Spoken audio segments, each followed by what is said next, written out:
జంగల్ రాజ్యం అంటే ఇది కాకపోతే ఇంకా ఏ రాజ్యం ఇది అని చెప్పి ఈ విచ్చలవిడితనం అనేది నిజంగా ఏ స్థాయికి వెళ్ళిపోయిందంటే చంద్రబాబు నాయుడు గారు ఎమ్మెల్యేలు సంబంధించిన వాళ్ళంతా ఏ స్థాయికి వెళ్ళిపోయినారంటే నిన్న ఈరోజు పేపర్లో చూసిన అదే మనిషి అయినా అసలు ఎమ్మెల్యేనా అనిపిస్తుంది నాకు అసలు. జగన్మోహన్ రెడ్డి గారు మీకు మతి భ్రమించిందా అని ఆంధ్రప్రదేశ్ రాష్ట్ర ప్రజలు మిమ్మల్ని సూటిగా అడుగుతూ ఉన్నారు. ఎందుకంటే ఈ రోజు నువ్వు మాట్లాడుతూ కొంతమంది ఎమ్మెల్యేల గురించి మాట్లాడుతూ రైల్వే కోడూరు ఎమ్మెల్యే గురించి సత్యవేడ్ ఎమ్మెల్యే గురించి వీళ్ళ గురించి నువ్వు మాట్లాడుతూ ఉన్నావు. ఇంకొంతమంది పేర్లు చెప్పి ఈ జరిగిన ప్రతి ఇన్సిడెంట్ లో కోనేట ఆదిమూలం గారిని ఇష్యూ రాగానే పార్టీని సస్పెండ్ చేసింది తెలుగుదేశం పార్టీ. అరవ శ్రీధర్ గారి పైన విచారణ కమిటీ చేసింది తెలుగుదేశం పార్టీ. ఎవరిపైన వచ్చిన ఆరోపణలు విచారణలు చేశారు.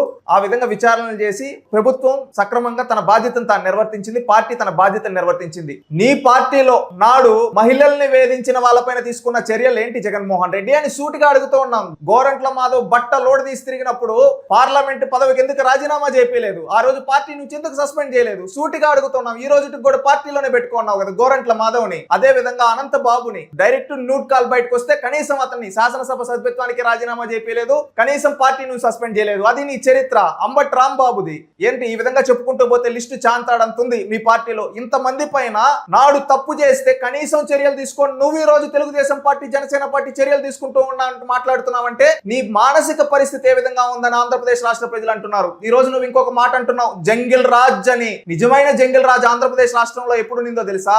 2019 నుంచి 24 వరకు నీకెవడో స్ట్రాటజిస్టు నువ్వు ఆడ మాట్లాడుతూ వాడు వీడు ఎవడు అని ఈ విధంగా కిండల్ గా ఎట్లట్టు మాట్లాడుతున్నావు. నిన్ను ఆ విధంగా అనొచ్చు, కానీ సంస్కారం అడ్డు వస్తుంది. గుర్తుపెట్టుకో. ఎవరో స్ట్రాటజిస్ట్ నీ పక్క నుండి ఒక కన్సల్టెంట్ ఇచ్చింది పెట్టుకొని నోటికి ఏదొస్తే జంగిల్ రాజ్ అని మాట్లాడుతున్నావు. నిజమైన జంగిల్ రాజ్ ఆంధ్రప్రదేశ్ రాష్ట్రంలో 2019 నుంచి 24 వరకు నింది. 5 ఏళ్లు రాష్ట్రానికి రాజధాని ఏదంటే చెప్పుకోలేని పరిస్థితుల్లో రాష్ట్రాన్ని దిగజార్చి నువ్వు రాష్ట్రాన్ని జంగిల్ రాజుగా చేసింది వాస్తవం కాదా జగన్మోహన్ రెడ్డి? నాడు అమరావతి రైతుల్ని మహిళల్ని ముఖ్యంగా చీరలు లాగిచ్చి గర్భవతులను కడుపులో దండించింది నువ్వు కాదా జగన్మోహన్ రెడ్డి? నాడు జంగిల్ రాజ్. నాడు యువత ఉపాధి ఉద్యోగ అవకాశాలు అడిగితే యువకుడ కంపెనీలను తరింగొట్టి రాష్ట్రాన్ని జంగిల్ రాజుగా మార్చింది నువ్వు కాదా జగన్మోహన్ రెడ్డి? ఆ రోజు రాష్ట్రాన్ని ఒక గంజాయి హబ్బుగా మార్చి ఎక్కడ భారతదేశంలో గంజాయి దొరికినా డ్రగ్స్ దొరికినా దానికి మూలం ఆంధ్రప్రదేశ్ ఉండే విధంగా చేసింది.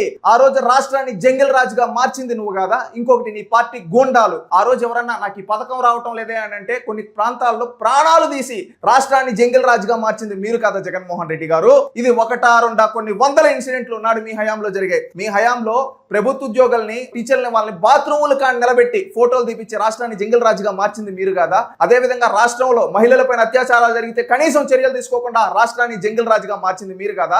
ఎస్సీ ఎస్టీలపైన ఎస్సీ ఎస్టీ అట్రాసిటీ కేసులు పెట్టి రాష్ట్రాన్ని జంగిల్ రాజుగా మార్చింది మీరు కాదా? ఎస్సీ ఎస్టీలని చంపేస్తే కనీసం ఆ రోజు చర్యలు తీసుకోకుండా రాష్ట్రాన్ని జంగిల్ రాజుగా మార్చింది మీరు కాదా జగన్మోహన్ రెడ్డి గారు?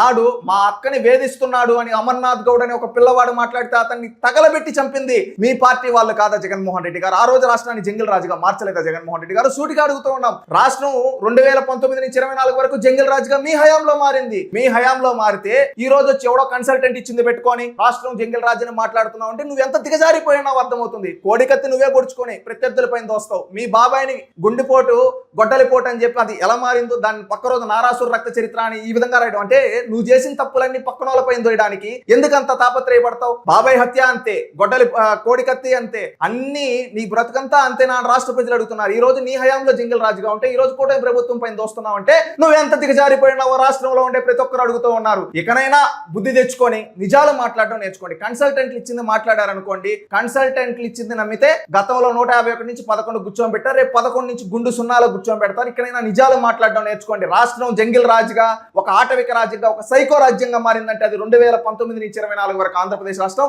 ఈ రోజు ఆంధ్రప్రదేశ్ రాష్ట్రంలో ఈ జంగిల్ రాజ్ ఈ సైకో రాజ్యం పోయి ఈ రోజు ఆంధ్రప్రదేశ్ రాష్ట్రం సుపరిపాలనతో పరిడవిల్లుతూ ఉంది. అది గుర్తుపెట్టుకోండి. యువతకు ఉపాధి ఉద్యోగ అవకాశాలు చూపిస్తూ మహిళలకు రక్షణ కల్పిస్తూ అదేవిధంగా పెన్షన్లు పెంచి వృద్ధులందరికీ పెద్ద కొడుకులాగా ఈ రోజు కూటమి ప్రభుత్వంలో అధినాయకుడు చంద్రబాబు నాయుడు గారు ఉంటూ అదే విధంగా రాష్ట్రంలో మీరు గుంతలు పెట్టేలేని రోడ్లని గుంతలు పూడుస్తూ మీరు చేసిన అప్పులు తీర్చుకుంటూ వడ్డీలు కట్టుకుంటూ ఈ రోజు ఆదాయాన్ని సృష్టిస్తూ మళ్ళీ పేదవాడికి సంక్షేమాన్ని పంచుతూ ఈ రోజు అభివృద్ధి సంక్షేమం అదేవిధంగా సంస్కరణలు సుపరిపాలనతో రాష్ట్ర రాజధాని నిర్మాణం పోలవరం నిర్మాణం ఆగిపోయిన ఇరిగేషన్ ప్రాజెక్టులు పునర్నిర్మిస్తూ ఈ రోజు రాష్ట్రాన్ని పునర్నిర్మిస్తూ ముందుకెళ్తున్నారు జగన్మోహన్ రెడ్డి గారు. మీ జంగిల్ రాజ్యం మీ సైకో రాజ్యం పోయిందని ఇకనైనా మీ బుద్ధుల్ని పక్కనోళ్ళపైన తోయడానికి మీ పదాలని పక్కనోళ్ళకి అంటించడానికి చూస్తే జనాలు పాతి పెడతారని సవినయంగా తెలియజేసుకుంటున్నాం. Please subscribe to Leo news for more videos.